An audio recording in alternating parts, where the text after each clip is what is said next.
Hey everyone, welcome back to another Mendawgs video. So the hot topic, ISO 8, is now finally into the game. Played it with a couple of hours now. Really enjoying it. Don't forget this week on Marvel Strike Force Roundtable, we will be going live, which is really exciting. So please check that out. I'll be hosting it on my Twitch, which will be listed below. So definitely come check that out. Now I did a collab with Goofy. And so I'm about to show you that video, but I thought I'd just do a quick introduction part to it and just show you what I'm actually using and what are my actual strategies towards going forward with ISO 8. So the characters I've currently done is Symbiote Spider-Man, Black Bolt, Hela, Ebony Maw, Minerva, Ultron, Thanos, and I'm one piece away from Carnage. Now, the reason I'm doing these characters is, and this is what I recommend, is to focus on the characters that you're using everywhere in the game, specifically in your arena, your U7 teams, or raid teams, so you might not be U7, but your raid teams, and your Dark Dimension. Now, I'm working towards Dark Dimension 3, and I've got Phoenix coming next week, I believe, so that's the final piece of the puzzle before I can start getting into Dark Dimension 3. However, they're the characters I'm currently focused on. I'm going more of a wider selection, so level 1s of the characters I do use, and then slowly getting them up to level 2. I'm 4 pieces away from getting Spider-Man up to level 2. As I said, I'm using him everywhere, and the symbiotes, whew, do they look impressive. So anyway, so I'll do a quick show of what I'm actually using, like the different ones for each character and why, and then I'll flick you over to the live stream that we did today. So Symbiote Spider-Man, yeah, doing ISO. I'm doing Raider at the moment. I do like how you can swap between the different classes, and it's relatively cheap to swap between them. Level 1 is free once you've unlocked it. Level 1 is free for all of them, so you can actually check them. And I do like the fact, and I was talking about this to the other MSF crew, that I think there might be game modes that come in the future where maybe Raider's not the best one for Symbiote Spider-Man. Maybe you want Healer or Fortify something. So I'm very excited to see what we see there. So yeah, you got the stats increases. They increases from 2% to 10%. So each they go up 2% each level, and you can see the increase there on the side there. So Symbiote Spider-Man, yeah, obviously using Raider. I'm really enjoying that vulnerability thing. So Raider increases the crit chance, so he's doing a lot more damage. And then we've got, like, say, who do I use? I use Black Bolt and I use Ultron, and I've both got them for Striker. So Symbiote Spider-Man, he drops all the vulnerabilities across the board, and then those two are doing the double hits that they offer. So I'm working on there. So as I said, Striker for Black Bolt with that slight increase. Now, it might change for you. You might not have these characters. You might not. You might be aiming for Dark Dimension 2, or you're just trying to get a better score in U7, U6, whatever raid you're doing. And so they're the teams that I'm recommending. And I'm recommending to guys not to go really hard on just one character in case the meta shifts. But I'm very excited to see where this goes. So yeah, we've got Striker, so that does the double hit. It's mostly Raider or Striker I'm finding. There is a couple of healer ones. As I said, you can swap between classes, which is really interesting. Currently, I'm using Ebony Maw for healer. He's between him and Minerva in my U17. So healer gives that. It does increase the heal ability, which he probably doesn't really have, so it's not increasing that 5%, but he is doing that minor regeneration of the lowest health ally. So I find that very helpful. And then obviously level 2 increases that 10% max health, which I'm actually really looking forward to make sure that he can survive to do his big ultimate and special. And so, so far, I'm really enjoying it. We talk a bit about the campaign, how I really enjoy it so early in the piece. Level 55 doesn't really, for a new player, it slowly, gradually builds you up to more and more features. And it's relatively easy being global. So, yeah, these are the characters that I've chosen. Ultron, I know some people have sort of moved away from, but I'm absolutely loving him. He's in my raid team and my arena team. So he unfortunately is not coming with me to Dark Dimension 3, not on the first turn anyway. And then I've obviously got Thanos there and Carnage on one away. Symbiotes, I tell you what, they are probably going to be the best raid team. I did buy a pack for Scream, so I got it at 3 stars, which is fantastic. And I'm probably going to chuck Healer on her. And with Carnage, I'll probably do the Striker, so he does that double hit off the vulnerabilities. Anyway, guys, I'll let you. I'll leave this here, and I'll throw on the stream that we did with Goofy. Yeah, write in the comments to let me know your thoughts. Do you enjoy it? Do you not like it? Yes, I understand there's a bit of a paywall at the moment. However, that's to be expected. It's a mobile game, right? But I do like it, and to be honest, I haven't spent any money on it. I'm just going to cruise and hopefully get up. So anyway, guys, have a good one. Hope you enjoyed the video. See you later. Ciao. All right, what's going on, guys? Goofyrhexxi here. Hope you guys are doing well today. So excited. I got my boy here with me, Mendawgs. Thank you so much for being here. If you guys don't know Mendawgs, he is the starter and the originator of the MSF Roundtable that we record on Friday nights that you see videos on Monday. So I'm going to leave a link to Mendawgs' Twitch as well as his YouTube channel. I appreciate you being here, brother. Hope everything is going well with you. We're going to be talking about some ISO 8s today, but if you want to kind of just do a quick introduction on yourself just for the people so that they know you are. Well, Thanks for having me, man. Yeah, I'm Mendawgs from Down Under. I've been streaming for a couple of months. And yeah, we do the MSF Roundtable, and that's going to start becoming live as of this Friday. So I believe it's 12 Eastern Standard Time, but we'll do posts and stuff for that. So yeah, again, thanks for having me. Yeah, man. Absolutely. So I'm excited to have you. So obviously today we're going to be talking about ISO 8. We also got Scream that came out today too, but we're not going to really touch on Scream too much here. We just really want to go over ISO 8. It's kind of just like our quick, kind of first take reaction to it. How do we feel? Things like that. So since you're your guest, I guess I should say, I'll start off with you. What are your quick thoughts on ISO 8? So I came from Star Wars Galaxy of Heroes, which is the equivalent of the Star Wars, Marvel Strike Force. Yep. And in that, we have these things called mods. And mods are RNG dependent. They have speed, and it really wrecks the game. And so I'm a real big fan of this. It's not RNG dependent. I understand that there is some RNG elements to get the higher end, the level 5s and stuff. Yeah. But overall, I'm very happy with it, and I do like how you can swap between classes at will.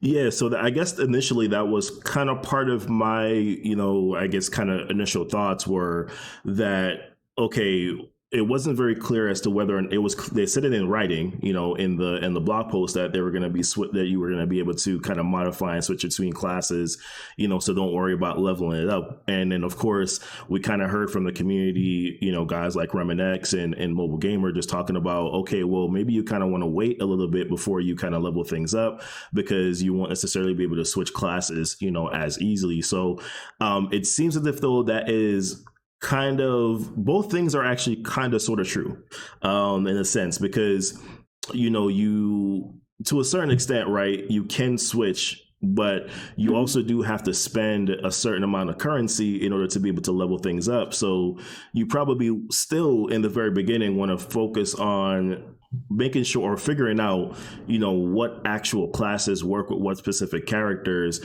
before you kind of proceed and move forward with, upgrading someone past the level 1, kind of ISO 8 level, if we want to call it, well, that's actually what we're going to call it. Level 1 is all the way up to level 5. So, you probably want to wait just a tad bit before you decide to just go all gung ho and upgrade in a class on a particular character. I think wide's going to be the better option here, as opposed to having say 5 at level 5. I think having a lot at level 3 is going to be the better approach. Yeah. Kind of like mods, kind of like relics in Star Wars. And apologies if I keep referring back to Star Wars, but that's fine. I believe that's the reason they delayed it was because originally it was meant to come out like mods, and people in the Envoys program didn't like it. Yeah. But yeah, big fan. The classes look really interesting. Yes, they cost to go up, but it's not as much as the actual ISO levels, which is good. So it's just that currency there, not the actual mod, which is really good. I also like having different energy, which again, same as Star Wars. So I can still farm my gear, my characters, and then this is its own currency, its own little part of the game. Yeah, so I guess actually let's talk about that. So in terms of the energy, obviously this is completely new energy that you do actually get. They do give you, it looks as if though they give it the same refreshes too as well throughout the day, where you get your, for me, on Eastern Standard Time, it's you get energy, you get an energy camp, or you get energy, free energy at 12, at 6, and then at 9. So it's the same thing here. You also do get that same kind of energy, at the same times, depending on whatever time frame you're on. And I do like that they do separate it a bit so that you don't have to worry about your regular campaign energy, but you did have your ISO 8, campaign energy too as well. I do like that they'd have made that sort of distinction between the two different, sort of energy pieces there. What I don't like, though, I will say, is that in order for you to get more, you got to kind of core out in order for you to be able to get it. I wish that there was a different way for you to get that energy. That's just my only kind of gripe where it comes to that. But, I do like that they do have that, and I think it's kind of a good thing. In regards to, we can actually switch and talk about the campaign here. So the campaign itself, right? It's not very hard to go through at all, is what I've realized so far. I had Ultron, but I thought Global was relatively easy, and yeah, I think even for lower players talking on Discord, it's not too difficult for them, which is really good. Yeah, and like I said, I mean, it's really easy. Like if you can come and look at the characters or the characters that you need to fight, right? It's not really very difficult to progress through it at all. If you have, probably a team of characters that are like maybe 15 to 20K each, you can probably get through the campaign, relatively easy. And I don't think chapter 2 is, I might not be able to, I actually didn't see it. I don't think chapter 2 is much difficult either. As a matter of fact, it's not. You're looking at what, this one might be a little hard because of CM and Scientist Supreme and Star Lord, but typically the characters in these type of campaigns aren't necessarily very souped up and powered up anyways. And if a character is this low, it's not like they're going to have all their abilities at 6664, where you got to really worry about it too much. You're probably just going to have to just be real. You might have to be a little smart depending on the power level of your characters, depending on where you are in the game. But the reality is too, though, is that you can't really get access to this until you're at level 55. So once you're at level 55, right, you should be able to go through these 2 chapters in the campaign rather easy. I imagine, it's kind of like, how the mobile industry is going, but I imagine it's very expensive now, but they will bring in more chapters to make it easier to farm. So within a year's time, or maybe 2 years, whatever, be a lot quicker. I think their current calculations at the moment is it's like 80 days or something to go from a character from road to max. So. Yeah, so we'll actually switch in and I'll show you. So if you go through the tutorial, the very first character that they will kind of have you upgrade is Shield Medic. So we can actually just jump right into kind of like the ISO weight kind of look and feel of it. So the very first thing is that in order for you to be able to get to level 1, first and foremost, you got to fill all of these up right here. In order for you to be able to get to level 1. And then once you do get to that level 1, you can kind of select whatever class that you want to. And we can talk about kind of like a tier list that talks about the different, classes that you can use that you have available to you, based on what the character is, things like that. But obviously they've kind of broken it down, in regards to like whatever the character is, so controller, healer, or support, whatever, once you fill these up, then you're able to then select the class. The class, you gotta be kind of careful in regards to what you select. But kind of like what are your I guess what we should talk about is, first, it takes 5 to kind of get to level 1, but then after that, how much does it take for you to then go to level 2, how to go to level 3, and you kind of have a little bit more of an idea on that, so I'll kind of let you take that part over. No dramas. So with the top tier, obviously it takes 1 piece to get it. I do like that they're split up into brawler, support, protector, whatever the other ones are, control on, I think. Yep. Yeah.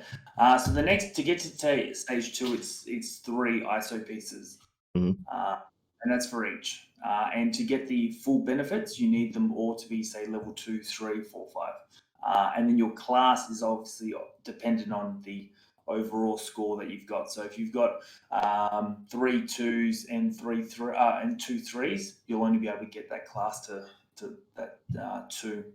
To get to 3, it's 9, but these are cumulative, so it's not it's not 1 then plus 3 then plus 9. It's if you've got the 3, you've only got 6 more.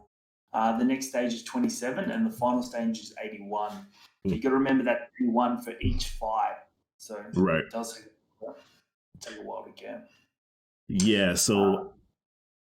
No, not sorry, not to cut you off. So I was, listening to probably just Mobile a little bit earlier, and who mentioned that, like realistically, you're probably looking at, just to be able to max a character out, it's going to take a while, for you to be able to max that character out, unless you decide that, okay, well, I'm just going to buy a bunch of offers, hope for good RNG, core the heck out, to be able to farm, these different pieces. It's going to take you a while in order for you to be able to do that. So just for anyone who is thinking, all right, I'm just going to go in today and I'm going to be able to get my character all the way up to level 5, within the next, couple days, that's not realistic, so don't do that. And then also, like, you really want to, once again, you probably want to wait for the community to figure out, okay, well, what are actually the best, kind of sort of classes for each specific character, which we do have a tier list that we could kind of go through and kind of talk about that just briefly. And obviously, like, these are subject to change. These are kind of just like initial thoughts on what the classes of these characters are. And we can kind of talk a little bit about, what each one of them do when we kind of come back to the screen here. So I actually do have that pulled up somewhere over here, not there, but I do have it, pulled up right over here, so I know you already have started to equip. You got what, Ebony Maw to level 1, and you have what, Symbiote Spider-Man, I think you said, also at level 1. Yeah.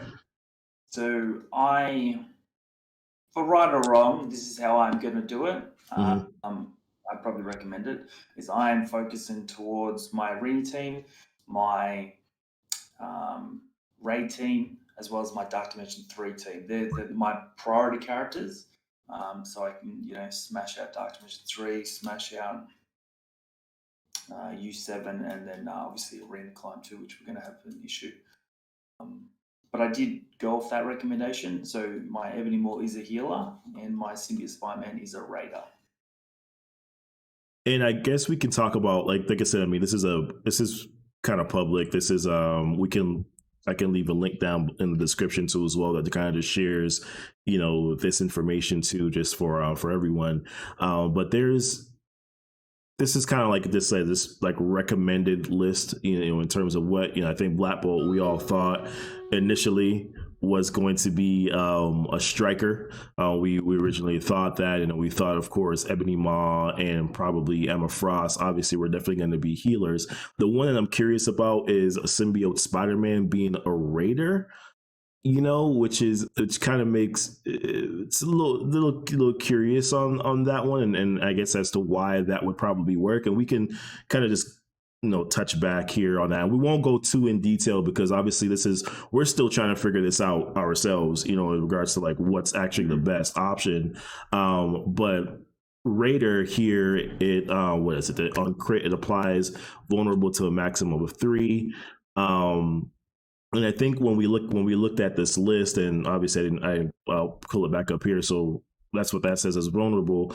When you look back at this list, it tells us that, okay, well, for raids, healer for raids, but then for Dark Dimension, very, very most likely being a raider. So do you kind of have an idea as to like why that would make sense, as opposed to, because I originally thought he should just be a healer.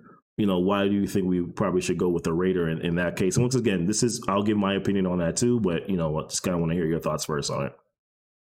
So it's important to look through so I've only got level 1 at the moment, which does imply the crit with the vulnerability, and the different classes are affected by the different vulnerabilities. Right. For example, you do more damage with a striker. With a striker, you double tap with your basic. Your fortify, you're doing on the spawn, you're doing the barrier. So that doesn't actually necessarily get affected, but your team does do more damage. I don't necessarily agree with the healer for raids for Symbiote Spider-Man, for example. I'm just using this one because of especially what we've seen with Scream as well as Anti-Venom.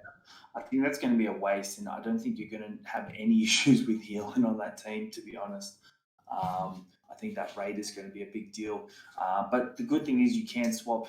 You can swap characters. Sorry, not characters. You can swap classes. Right. I don't think it's that expensive. Well, it's not expensive level 1, so there's obviously a lot of good testing. I'm interested, and let me know what you think, but I'm interested to see, since they've implied this, do you think there's game modes coming that actually might require Symbiote Spider-Man needs Skirmisher, for example, this or something? Yeah, so not just that, but then also potentially that they're probably going to be coming out with a few game modes where the AI might have isolates. That's another thing that I thought, too as well. Like maybe that's another reason why you should really be careful in regards to what class you're upgrading a particular character. The healer, I don't necessarily specifically agree with either, just because I feel like you're probably going to get a better benefit out of him being, a raider, just because of the ability, the crit, if you upgrade it, you're gonna get increased health, like things like that. So I don't necessarily know if you want to make him the healer. I think Scream would be a better healer, but obviously there's a reason why they said that. So we'll kind of figure out and dive more into that. But yeah, I just to go back to your questioning, yeah, I mean, I definitely think that that's an option, but I also think that there's a possibility too that there might be some future nodes. I know that we're supposed to be getting some modifiers for Greek raids. I know that there's obviously going to be a new chapters that are coming out in the Doom campaign. This is not me saying this is exactly what's going to happen. When I'm just thinking, okay, well, there's a possibility that you might see the AI, have some ISO weights on them too as well. And to piggyback on what you said earlier too, I mean, I think there's definitely in terms of priority, you want to make sure that you're probably focusing on characters that you're actually using and not just try to build, because I've seen people say, okay, well, I'm going to build up some mid-level team to like a high-level team, before to a mid to high-level team. I'm going to invest into them first just so I can get them higher, when the reality is you probably realistically want to wait until you actually have you want to put it on characters that you're actually using every single day in arena and in raids before you go ahead and do that. When there's a plethora of ISO weights available, then sure, you can go build up those mid-level teams if you want to. Yeah, no, I 100% agree. I think following your raid, your Dark Dimension 3, if you haven't done it, and your arena, I don't think you can lose out, to be honest. Symbiote Spider-Man for me is a unique thing because I use him in raids, Dark Dimension 3, and arena, so he's a good value for me. Yeah, same here. I use Symbiote Spider-Man every possible place that I can use him. So 100% agree with that. So yeah, I mean, I think this is kind of a good initial kind of start. I'm curious to see where things are going to progress, as they move forward. The availability for more ISO weights, and kind of once again just figuring out the right classes for each character. Even if it sounds like it might be a situation where the classes may change depending on the game modes that you're actually in. So listen, once again, Mendawgs, I appreciate it. I don't know if you have anything else to share that you wanted to talk about before we kind of wrap up. No, I'm good, thanks. But thanks very much for having me on. It's always a pleasure to do some collab stuff with you, brother. Absolutely, absolutely. I appreciate you being here, man. And once again, guys, make sure that you catch Mendawgs. I'll make sure I put down a link down to his YouTube page, as well as his Twitch page too, as well. Go check him out. Go hang out with him. Really cool dude, man. Really good dude for this community too, as well. And as usual, guys, thank you guys for being here too, as well. And as I always say, be blessed and be safe.